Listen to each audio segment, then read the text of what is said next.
Okay વિદ્યાર્થી મિત્રો, ત્રીજો દાખલો જોઈ શકો. ગેલ્વેનિક કોષ આપી છે, પ્રક્રિયા આપી છે ઝીંક અને વિદ્યાર્થી મિત્રો સિલ્વરની પ્રક્રિયા આપી છે અહીંયા.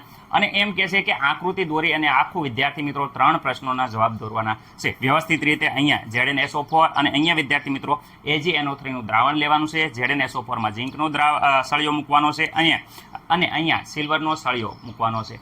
એનોડ તરીકે ઝીંક હોય છે, કેથોડ તરીકે વિદ્યાર્થી મિત્રો સિલ્વર હોય છે. એનોડ ઉપર ઓક્સિડેશન થાય અને ચાર્જ વિદ્યાર્થી મિત્રો ઋણ હોય છે. તો પહેલો પ્રશ્ન, કયો વિદ્યુત ભાર છે, વિદ્યુત ધ્રુવ છે એ ઋણ ભારિત છે? તો એનોડ હોય એ વિદ્યાર્થી મિત્રો ગેલ્વેનિક કોષમાં એનોડ હોય એ ઋણ વીજભારિત હોય છે. આપણે તફાવત વ્યવસ્થિત રીતે સમજાયો હતો. એનોડ ઉપર ઝીંક ધ્રુવ છે, તો ઝીંક ધ્રુવ છે એ ઋણ વીજભારિત હોય છે, કારણ કે એ શેના ઉપર હોય છે? એનોડ ઉપર ઋણ વીજભારિત હોય. ઓકે, પ્રવાહની વાત કરે તો ખાસ વાત કરજો. અહીંયા જો અહીંયા વિદ્યુત પ્રવાહ I કઈ બાજુ ગતિ કરે છે? તો અહીંયા Ag થી ગતિ શરૂ કરી અને વિદ્યાર્થી મિત્રો બાહ્ય પરિપથમાં Ag થી વિદ્યુત પ્રવાહ ગતિ કરી અને ક્યાં જાય છે? ઝીંક તરફ જાય છે. કઈ તરફ? ઝીંક તરફ જાય છે. અને આંતરિક વાત કરે તો આંતરિક મારફતે Zn અહીંયા +2 નું વિદ્યાર્થી મિત્રો આયનોનું વહન ક્ષાર સેતુ મારફતે વિદ્યાર્થી મિત્રો ક્યાં થઈ જાય છે?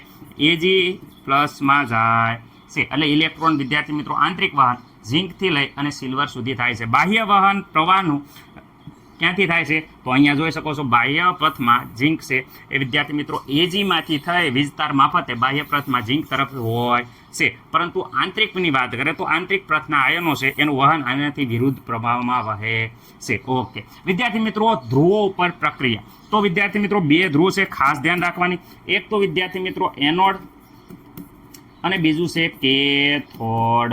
એનોડ ઉપર બધાને ખબર છે કે ઝીંક છે એનું ઓક્સિડેશન થાય છે. ઝીંકનું વિદ્યાર્થી મિત્રો ઓક્સિડેશન થાય છે, એટલે કે ઝીંક +2 વિદ્યાર્થી મિત્રો.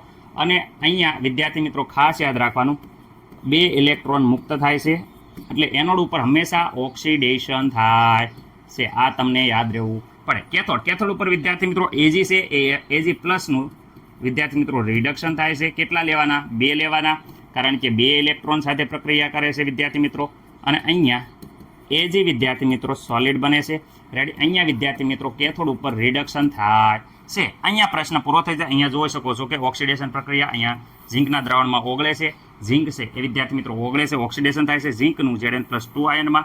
અને Ag છે એ વિદ્યાર્થી મિત્રો Ag+ આયનો છે એ ઇલેક્ટ્રોન ઉપર રિડક્શન પામી અને ધાતુ બને છે, એટલે જમા થાય છે, વિદ્યુત ધ્રુવ ઉપર જમા થાય છે. જોઈ શકો છો અહીંયાથી Ag છે એ વિદ્યાર્થી મિત્રો જમા થાય છે, જ્યારે આ છે Zn એ દ્રાવણમાં ઓગળે છે. તો વિદ્યાર્થી મિત્રો અહીંયા રિડક્શન થાય છે. આખી પ્રક્રિયા મેં સમજાવી દીધી છે, અને આ તમને આવડતી હતી એટલે થોડીક ઉતાવળ રાખી છે, એટલે આગલા દાખલામાં આપણને ટાઈમ મળે.